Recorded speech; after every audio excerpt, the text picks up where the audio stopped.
नमस्कार मित्रमैत्रिणींनो, आज मला सुट्टी होती. तर आम्हाला आठवड्यातून एक डे ऑफ असतो, म्हणजे आठवडी सुट्टी. तर तो कोणत्या पण दिवशी आम्हाला ॲडजस्टमेंट करून घ्यावा लागतो. तर आज माझा डे ऑफ आहे, म्हणजे आठवड्याची सुट्टी आहे. तर मग काय करायचं म्हणलं, चला आता तर आपण रील्स बनवूया. म्हणून मग मी रील्स बनवल्या. म्हणजे त्या दिवशी सुट्टी असते त्या दिवशी मी रील्स बनवायला घेते आणि बनवते. बाकी वेळेला मला वेळ मिळत नाही, गडबड जास्त असती. आणि आज म्हणजे योगायोग की माझी परी पण झोपली, म्हणून मग मी रील्स बनवायला घेतल्या. त्यासाठी मी आज छानपैकी तयार झाली, साडी घातली आहे. तर कशी वाटते साडी?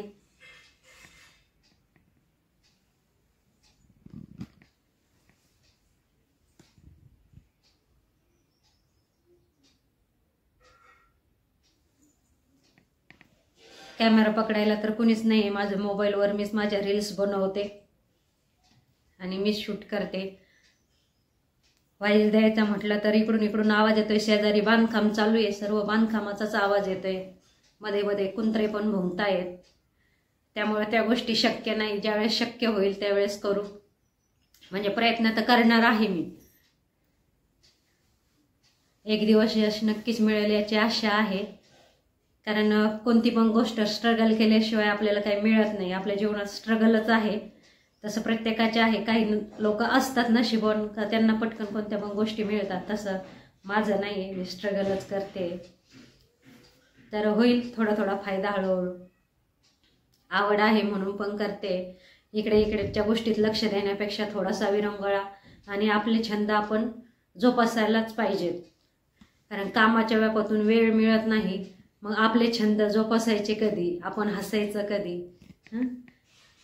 कुटुंबाची जबाबदारी तर आहेच, पण कुटुंबाच्या जबाबदारीसोबत हे आपले छंद पण आपण जोपासायला पाहिजे. घरात बसून आपण एवढं काम करू शकतो, ते मी करते. ते मुलांकडे पण लक्ष द्यायचं आहे. आता 1 तास फक्त सर्वचा 1 तास होमवर्क बघायचा, 1 तासात कम्प्लिशन करून घेते मी त्याचं. म्हणजे त्याच्याकडे पण माझं लक्ष आहे. त्याला आता टीव्ही बघू दिली, जवळपास 1.5 तास टीव्ही बघितले शर्वाने. आता टीव्ही बंद, फक्त तेवढीच 1.5 तास असते संध्याकाळी. परत टीव्ही पाहू देत नाही आम्ही, एका दिवशीत पाहू देतो. तर माझी परी अशी छान झोपली आहे. आजच्या रील्स आणि व्हिडिओ हा फक्त परी झोपल्यामुळं शक्य झालंय. परी 7 वाजताच उठली होती सर्व सोबतच, तर तरी दुपारी 1:30ला झोपली ती. आता तिला पण उठवून घ्यायचं आहे. तिला उठवून घ्यायचं, याचा होमवर्क 2च कामं मला पूर्ण करायचे आहेत.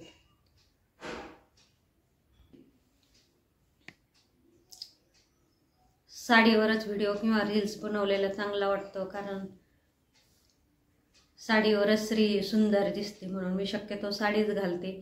ज्यावेळेस जास्त काही गडबड असेल त्यावेळेस काय साडी घालत नाही. मग ड्रेसवरच एखादी रील्स बनवते, पण शक्यतो साडीवरच बनवते. रील्स बनवायची म्हणलं इतर दिवशी तर आमच्या प्रोफेशनमध्ये आम्हाला कानात नाकात घालायला परमिशन नाही आहे, त्याच्यामुळं घालत नाही. मग रोज रोज तयार व्हायला नको वाटतं. रोज ते घाला परत काढा, कंटाळा येऊन जातो. म्हणून एखाद दिवशीच तयार व्हायचं आणि रील्स बनवायच्या.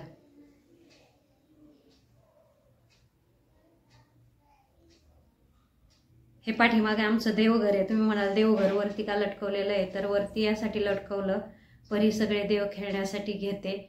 ते नको, पुन्हा हरवून पण जातात, कुठं टाकते सापडत नाही, तोंडामध्ये पण घालते. त्यामुळं देवघर आम्ही वरती ठेवलेलं आहे आणि वरतीच पूजा करतो. असं म्हणतात देव लटकून ठेवू नये, पण आता याला पर्याय नाही. तिला थोडं समजायला लागल्यावरती काय देव घेणार नाही खाली खेळायला. आणि देवाची पण भीती वाटते, काड्या पण घेऊन त्याच्यामध्ये घालते. त्यामुळं चला भेटूया आपण पुढच्या व्हिडिओमध्ये. Bye bye. श्री स्वामी समर्थ.